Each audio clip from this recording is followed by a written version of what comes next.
মুস্কি হাসি দিয়ে বলতেছে, চাচা খাতা ধরো, জানলা দরজা গুনিয়ে দেই লেহে ফেলো। আর মুখস্থ করলাম, তোমার আবার একটু পরে মনে থাকবে না, তুমি তো দামলা কম না, তোমার তো অতটা শহরের মনে থাকে না। শেষে যাইয়ে বুলি বেলে উল্টো পাল্টা বাধা হবে না, খাতা ধরো।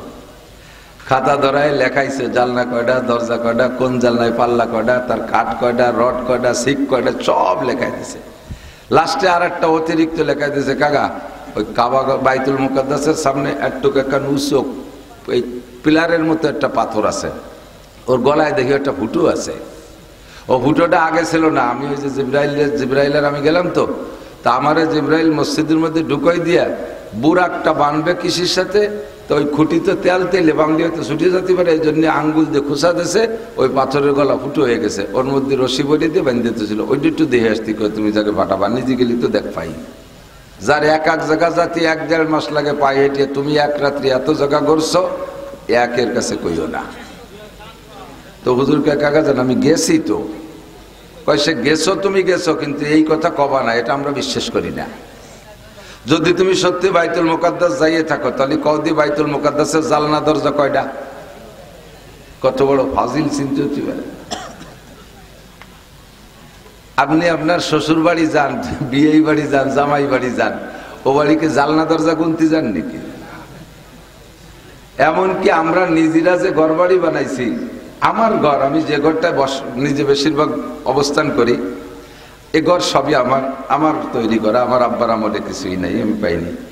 তো আমার ঘরই তো কয়টা জালনা তাই আমি করতে পারি না, আমার বানাইনি ঘর, অধিকাংশ সেই অবস্থা না। কয়জন বলতে পারবেন কার ঘরে কয়টা জালনা আছে? তো হুজুর জালনা বাইতুল মুকাদ্দাসের জালনা দরজা কইতে না পারলে হুজুর নবী না, মানে এই মেরাজের ঘটনা মিথ্যা।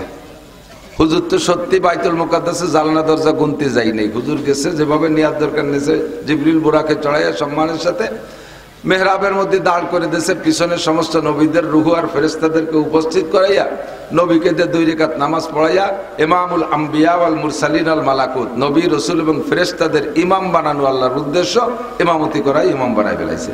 সেখান থেকে এক টানে নিয়ে গেছে উপরে। এই ফাঁকে তো জালনা দরজা গুনতে সময় পাইনি, চুপ করে বসে রয়েছে। আল্লাহ এ কোন বেকায়দায় ফেলালো? এ হারামজাদা তো এমন হারামজাদার হারামজাদা, যদি আজকে ফেল করি ওর দেশ ভরে কয়ে বেড়াবে যে আল্লাহর ওই জায়গা গেছে, একটু বাইতুল মুকাদ্দাস জিজ্ঞেস করলাম তাই করতে পারলো না, আর আল্লাহর হয়ে গেছে, এই কেউ ব্যবসা বেড়াবেন কি? ওরা যায় চুপ করে বসে রয়েছে। জিব্রাইল আল্লাহ পাঠাই দিয়েছে, তাড়াতাড়ি যাও, ঝামেলায় পড়ছে, ছাড়াই দিয়েছ। জিব্রাইল এসে কয়, মা তাহজান কি চিন্তা করতেছেন? হুজুর খুশিতে বাকবাকা, জিব্রাইল সর্বনাশ করেছে, খবিশ আমার কাছে জিজ্ঞেস করতেছে বাইতুল মুকাদ্দাসের জালনা দরজা কয়টা, তা তো আমি গুনিয়ে আসিনি। জিব্রাইল কা হুজুর দেখতে পারলে তো বলতে পারবেন। কবিরে দেখতে জাতি আসতে যে সময় লাগবে, এর মধ্যে কামসারি বেলাবে, ও সারা দেশে ও যে সাংবাদিক, বিশ্ব সাংঘাতিক। তো কয় না এই জায়গায় বসে দেখবেন আর বলবেন। কয় সেটা কিভাবে? কয় চোখ বন্ধ করেন। চোখ বন্ধ করছে আর বাইতুল মুকাদ্দাসের দিকে তাওয়াজ্জুহ দেন, আন্তরিক অন্তর্চক্ষু ফেলেন, দেখে যে বাইতুল মুকাদ্দাস হুজুরের চোখের সামনে এনে ধরছে জিব্রাইল। ঘুরে ঘুরে চারিয়ে পাশ, সাত তলপাশ, এপাশ ওপাশ ঘুরে ঘুরে সব দেখাইছে। দেখানোর পরে হুজুর চোখ বন্ধ অবস্থায় মুস্কি হাসি দিয়ে বলতেছে, চাচা খাতা ধরো, জানলা দরজা গুনিয়ে দেই লেহে ফেলো। আর মুখস্থ করলাম, তোমার আবার একটু পরে মনে থাকবে না, তুমি তো দামলা কম না, তোমার তো অতটা শহরের মনে থাকে না। শেষে যাইয়ে বুলি বেলে উল্টো পাল্টা বাধা হবে না, খাতা ধরো। খাতা ধরায় লেখাইছে জানলা কয়টা, দরজা কয়টা, কোন জানলায় পাল্লা কয়টা, তার কাঠ কয়টা, রড কয়টা, সিক কয়টা, সব লেখাই দিছে। লাস্টে আর একটা অতিরিক্ত লেখাই দিছে, কাকা ওই কাবা বাইতুল মুকাদ্দাসের সামনে একটুকু একটা উঁচু এই পিলারের মতো একটা পাথর আছে, ওর গলায় দেখি একটা ফুটো আছে। ও ফুটোটা আগে ছিল না, আমি ওই যে জিব্রাইলের আমি গেলাম তো, তা আমারে জিব্রাইল মসজিদের মধ্যে ঢুকাই দিয়া বুরাকটা বানবে কৃষির সাথে, তো ওই খুঁটিতে তেলে বাংলি হয়তো ছুটে যেতে পারে, এই জন্য আঙ্গুল দিয়ে খোসা দিয়েছে, ওই পাথরের গলা ফুটো হয়ে গেছে, ওর মধ্যে রশি বড়ি দিয়ে বান্ধি দিতেছিল। ওইটা একটু দেখে আসতি, তুমি যাকে ফাটাবা, নিজে গেলি তো দেখ পাই। সব লিখে দিয়েছে, 10 জনের এক টিম পাঠাইছে, তাকে বলে দিয়েছে যাবি 1 মাস, আসবি 1 মাস, আর ভালো করিয়ে খাতা ধরে নুক্তায় নুক্তায় মিলেবি 10 দিন। এই 2 মাস 10 দিন পরে আগে আমার কাছে আসবি, রিপোর্ট দিবি, তারপরে এদিক ওদিক যাবি, এর আগে কোথাও যাবি না। ওই 10 জন যাইয়া 1 মাস লাগছে যাইতে, যাইয়া 10 দিন পর্যন্ত দেখে টিকিয়া ওই জায়গাতেই পড়ে ফেলাইছে লা ইলাহা ইল্লাল্লাহ মুহাম্মাদুর রাসূলুল্লাহ, কলেমায়ে শাহাদাত পড়ে ফেলেছে। পড়বেন সবাই, আশহাদু আল্লা ইলাহা ইল্লাল্লাহ ওয়া আশহাদু আন্না মুহাম্মাদান আবদুহু ওয়া রাসূলুহু। ওই জায়গাতে 10 জন মুসলমান হয়ে গেছে। তো মুসলমান হওয়ার পরে কি ওকে পীর আর আবু জাহেল আছে? পীর পাল্টে গেছে না? ওই জায়গাটা ডাইরেক্ট হুজুরির ওই জায়গা চলে গেছে। হুজুর কয় তোমরা কোন যাইতেছো? কয় হুজুর আমাকে আবু জাহেল সাংবাদিক হিসেবে পাঠাইছে, তা ওই জায়গায় যাই সব মিলিয়ে দিয়ে যে মিলিয়ে গেছে, পরে আর ওর কাছে যার প্রয়োজন মনে করতেছে না, এখন থেকে আমরা আপনার সাহাবী। কোন সুবহানাল্লাহ। হার গুলেরা রঙ্গ বইয়ে দেগা রাস্তা, প্রত্যেক ফুলের রং ও ঘ্রাণ আলাদা, যার যার রঙে তার তার ঘ্রাণে তাকে ভালো লাগে। কার আমল কেমন, কার বাহ্যিক কেমন, আভ্যন্তরীণ কেমন, এটা তো আমরা জানি না। মাঝে মাঝে দুই একজন দিলওয়ালা মানুষ যদি স্টেজে আপনারা পেয়ে যান, তাদের ভাঙাচোরা গলায় কাটা কাটা দুই একটা কথার মধ্যে অনেক হিদায়েত থেকে যেতে পারে। তো আমরা যেহেতু মানুষ চিনি না কোন মানুষটার সম্পর্ক আল্লাহর সাথে কেমন, এই জন্য আমরা অনেকেই দাওয়াত দেই। ফাঁকে যার থেকে আল্লাহ তাআলা আমাদের হিদায়েত নসিব করে, সেই হিদায়েতটুক নেওয়ার জন্যই আমরা এখানে এসে থাকি। মাইয়াহদিল্লাহু ফাহুয়াল মুহতাদ ওয়া মান ইউদ্লিল ফালান তাজিদ লাহু ওয়ালিয়্যাম মুরশিদা। আল্লাহ পাক রব্বুল আলামিন যাকে হিদায়েত দেবেন সেই হিদায়েত পাবেন। যদি আল্লাহ পাক হিদায়েত না দেয়, তার জন্য কোনো মুর্শিদ, কোনো পীর, কোনো ওলি, কোনো নবীতেও কাজ হবে না। নবীতেও তাকে কোনো নবীও ওই মানুষটাকে হিদায়েত দিতে পারবে না। কথা কি খেয়াল করতেছেন? খুব বুঝার বিষয়, খেয়াল করতে হবে। যদি হিদায়েতের চাবিকাঠি আল্লাহ পাকের হাতে না রেখে মানুষের হাতে ছেড়ে দিতেন, তাহলে কোনো নবীর আমলে দুনিয়ার কোনো মানুষ বেঈমান থাকতো না। নবী তাদেরকে হিদায়েত দিয়েই দিতেন। নবীদের ভিতরে এই দরদ আছে যে উম্মত হিদায়েত পেয়ে যাক, আমার বয়ানে সবাই ভালো হয়ে যাক। আমরা বক্তারা যারা বয়ান করি, আমাদেরও মনের তামান্না আমার কথাগুলো সকলে গ্রহণ করুক, সকলে খাক। যার কারণে বারবার আপনাদেরকে মনোনিবেশ তৈরি করার জন্য এদিকে ডাকি, বারবার আমাদের দিকে আকর্ষণ করি।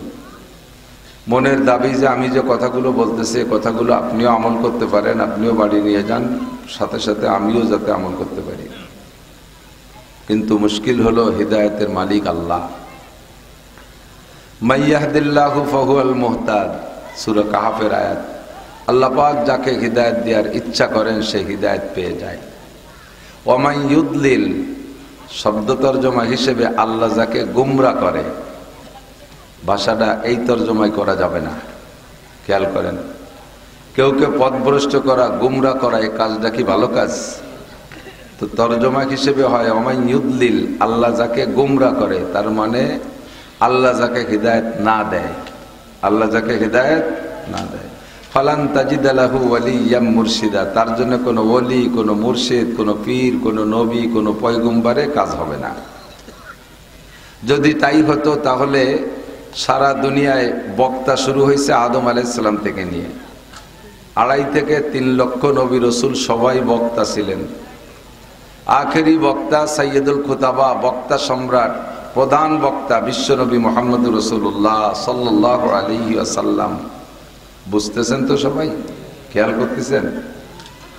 আমার নবী একটানা 13 বছর মক্কায় বয়ান করছে। হুজুরের তো আর ইরিদানের চাষ ছিল না, পিঁয়াজও লাগাতেন না, পাটও বুনতেন না, আর হুজুর খেজুর গাছও কাটি বেড়াতেন না। দুনিয়ার কোনো ধান্দা নাই, কোনো ফিকির নাই, সিরেফ উম্মতের হিদায়াতেরই বয়ান হুজুরের সর্বক্ষণ ফিকির ছিল। কি করে মানুষকে মূর্তি থেকে নিয়ে আল্লাহর দিকে আনা যায়, এই ফিকির লাগাতার 13টা বছর। আর এই বয়ান, নুরানি বয়ান উম্মতের কাছে গ্রহণযোগ্যতা তৈরি করার জন্য আল্লাহ নবী আলাইহিস সালামকে একটা হাতিয়ার দিয়েছিলেন। হাতিয়ারটা হলো মুজিজা। হাতিয়ার কি? মুজিজা। আজীব আজীব অলৌকিক কারবার হুজুরকে দিয়ে আল্লাহ তাআলা ঘটাইছেন। মানুষ সর্বকালে মুজিজা বা অলৌকিক, মুজিজা তো নবীদের থেকে হয়, অলৌকিক কিছু থেকে প্রকাশ পাইলেই তার ভক্ত হয়ে যায়। মাঝে মাঝে আমাদের বাংলাদেশে 2 সাইডে এরকম শোনা যায় না?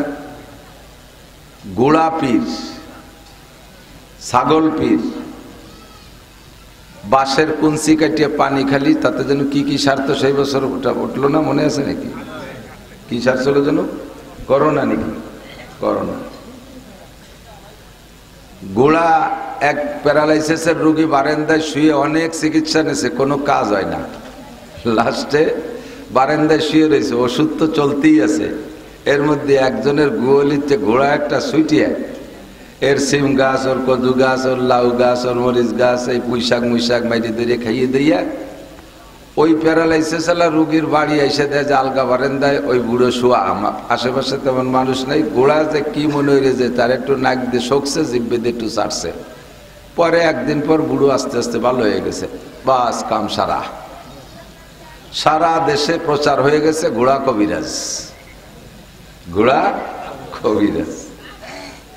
তো গোড়ায় জিব্বে দিয়ে চাটছে, ওদিকে ঔষধ চলছে যে 20টা ডাক্তার, এসে ডাক্তারকে কোনো কারামতি নেই, গোড়া হয়ে গেছে পিসাব। এরকম কিছু অলৌকিক ঘটনা মানুষের সামনে প্রকাশ পাইলে মানুষ তার কাছে দুর্বল হয়ে যায়। এই জাতীয় অলৌকিক ঘটনা হুজুর আলাইহিস সালামের মাধ্যমে আল্লাহ তাআলা মক্কা মদিনা দুই দেশ জড়াইয়া হুজুরের থেকে 3200 প্রমাণ করেছেন। 3200 অলৌকিক ঘটনা। আর এর বেশিরভাগ আবু জাহেল দেখছে এবং শুনছে। বেশিরভাগ আবু জাহেল নবী পাক মেরাজের থেকে আসার পরে আবু জাহেল সাক্ষাৎ হওয়ার পরে একদিন বলতেছে, ভাতিজা তুমি এতদিন যা কইছো না কইছো শুনছি, সবই শুনছি, অত মানিও না, বিশ্বাসও করিনি, ওর কোনো ভ্যালু বার্তা নাই। তো যা কইতেছো তোমার কথা শুনে কিছু বলদ বোকারি গেছিলে, তুমি বলে আরশে আজিমে গিয়েছিলে, তুমি মেরাজে গিয়েছিলে। কয় কাকাজান গেছিলাম। কয় সে তোমার আল্লাহ তোমারে যেভাবে পারে দরিয়ে টাইম দিয়ে আসমান ভেদ করে নিয়ে গেছে, মানে ঠাট্টা শুরুই বলতেছে, সেটা তুমি গেলি গেছো, কিন্তু তুমি যে তার আগে এই কয় জায়গা বলে ঘুরিয়ে আইছো, এই কথা বসল আর কইও। তুমি নাকি ওই একই রাত্রে মদিনায় গেছো, মদিনায় যাইতে উটের পিঠে পায়ে হেঁটে যেতে লাগে 7 দিন 7 রাত, একটানা চললি 450 কিলোমিটার। তুমি আবার সেই জায়গা থেকে গেছো বাইতুল লাহাম ইসরাইল, সেই জায়গা থেকে আবার গেছো বাইতুল কি বলে হযরত মুসা আলাইহিস সালামের সাথে সাক্ষাতের পাহাড়ের নাম জাবালে তুর, সেই শামে যাইয়া তুর পাহাড়ে গেছো। আবার সেই জায়গা থেকে চলে গেছো সালেহ আলাইহিস সালামের এলাকায়, মুসা আলাইহিস সালামের শ্বশুর বাড়ি। আবার সেইতে ঘুরে ফিরে আইছো বাইতুল মুকাদ্দাস একই রাত্রে, যার এক এক জায়গা যাতে 1-1.5 মাস লাগে পায়ে হেঁটে, তুমি এক রাত্রে এত জায়গা ঘুরছো, একের কাছে কইও না। তো হুজুরকে কাকা জান আমি গেছি তো। কয় সে গেছো তুমি গেছো, কিন্তু এই কথা কবা না, এটা আমরা বিশ্বাস করি না। যদি তুমি সত্যি বাইতুল মুকাদ্দাস যাইয়ে থাকো তাহলে কদি বাইতুল মুকাদ্দাসের জালনা দরজা কয়টা? কত বড় ফাজিল চিন্তা হতে পারে। আপনি আপনার শ্বশুর বাড়ি যান, বিয়ে বাড়ি যান, জামাই বাড়ি যান, ও বাড়িকে জালনা দরজা গুনতে যান নাকি? এমনকি আমরা নিজেরা যে ঘর বাড়ি বানাইছি, আমার ঘর, আমি যে ঘরটায় নিজে বেশিরভাগ অবস্থান করি, এ ঘর সবই আমার তৈরি করা, আমার আব্বার আমলে কিছুই নাই, আমি পাইনি। তো আমার ঘরই তো কয়টা জালনা তাই আমি করতে পারি না, আমার বানাইনি ঘর। অধিকাংশ সেই অবস্থা না? কয়জন বলতে পারবেন কার ঘরে কয়টা জালনা আছে? তো হুজুর জালনা বাইতুল মুকাদ্দাসে জালনা দরজা কইতে না পারলে হুজুর নবী না, মানে এই মেরাজের ঘটনা মিথ্যা। হুজুর তো সত্যি বাইতুল মুকাদ্দাসে জালনা দরজা গুনতে যায়নি। হুজুর গেছে যেভাবে নেওয়ার দরকার নিয়েছে, জিবরিল বুরাকে চড়াইয়া সম্মানের সাথে মেহরাবের মধ্যে দাঁড় করে দিয়েছে, পিছনে সমস্ত নবীদের রুহু আর ফেরেশতাদেরকে উপস্থিত করাইয়া নবীকে 2 রাকাত নামাজ পড়াইয়া ইমামুল আম্বিয়া ওয়াল মুরসালিন আল মালাকুত, নবী রাসূল এবং ফেরেশতাদের ইমাম বানানো আল্লাহর উদ্দেশ্য, ইমামতি করাই ইমাম বানায় ফেলাইছে। সেখান থেকে এক টানে নিয়ে গেছে উপরে। এই ফাঁকে তো জালনা দরজা গুনতে সময় পাইনি, চুপ করে বসে রয়েছে। আল্লাহ এ কোন বেকায়দায় ফেলালো? এ হারামজাদা তো এমন হারামজাদার হারামজাদা, যদি আজকে ফেল করি ও দেশ ভরে কয়ে বেড়াবে যে হ্যাঁ আল্লাহর ওই জায়গা গেছে, একটু বাইতুল মুকাদ্দাস জিজ্ঞেস করলাম তাই করতে পারলো না, আর আল্লাহর হয়ে গেছে, এই কেউ ব্যবসা বেড়াবেন কি ওরা যায়? চুপ করে বসে রয়েছে। জিবরাইল আল্লাহ পাঠাই দিয়েছে, তাড়াতাড়ি যাও, ঝামেলায় পড়ছে, ছাড়াই দিয়েছ। জিবরাইল এসে কয় মা তাহজান কি চিন্তা করতেছেন? হুজুর খুশিতে বাকবাকা। জিবরাইল সর্বনাশ করেছে, এই খবিশ আমার কাছে জিজ্ঞেস করতেছে বাইতুল মুকাদ্দাসের জালনা দরজা কয়টা, তা তো আমি গুনিয়ে আসিনি। জিবরাইলকে হুজুর দেখতে পারলে তো বলতে পারবেন। কবিরে দেখতে জাতি আসতে যে সময় লাগবে, এর মধ্যে কামসারি বেলাবে। ও সারা দেশে, ও যে সাংবাদিক, বিশ্ব সাংঘাতিক। তো কয় না, এই জায়গায় বসে দেখবেন আর বলবেন। কয় সেটা কিভাবে? কয় চোখ বন্ধ করেন। চোখ বন্ধ করছে আর বাইতুল মুকাদ্দাসের দিকে তাওয়াজ্জুহ দেন, আন্তরিক অন্তর্চক্ষু ফেলেন। দেখে যে বাইতুল মুকাদ্দাস হুজুরের চোখের সামনে এনে ধরছে জিবরাইল। ঘুরে ঘুরে চারিয়ে পাশ, সাত তলপাশ, এপাশ ওপাশ ঘুরে ঘুরে সব দেখাইছে।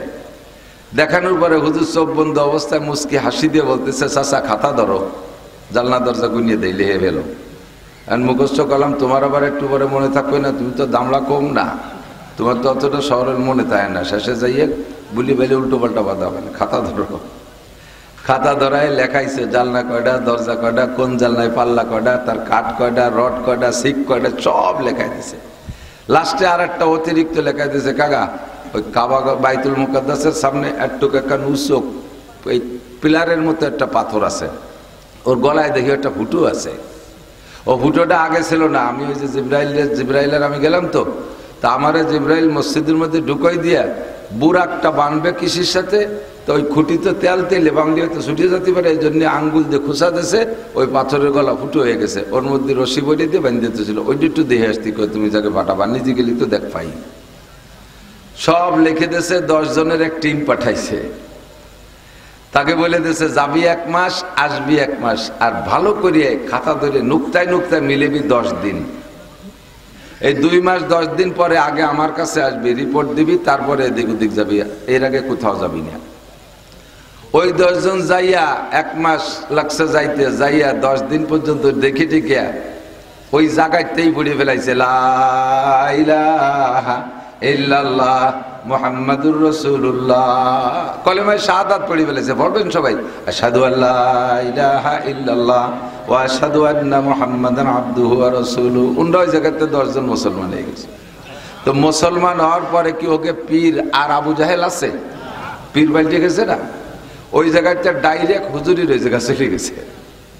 হুজুর কয় তোমরা কোন যাইতেছো? কয় হুজুর আমাকে আবু জাহেল সাংবাদিক হিসেবে পাঠাইছে, তা ওই জায়গায় যাই সব মিলিয়ে দিয়ে যে মিলিয়ে গেছে, পরে আর ওর কাছে যার প্রয়োজন মনে করতেছে না, এখন থেকে আমরা আপনার সাহাবী। কোন সুবহানাল্লাহ। 10 দিন 15 দিন বেশি হয়ে যায়, ওই 10 জন আসেই না। আবু জাহেল চিন্তায় পড়ে গেল, মরি টরি গেল নাকি।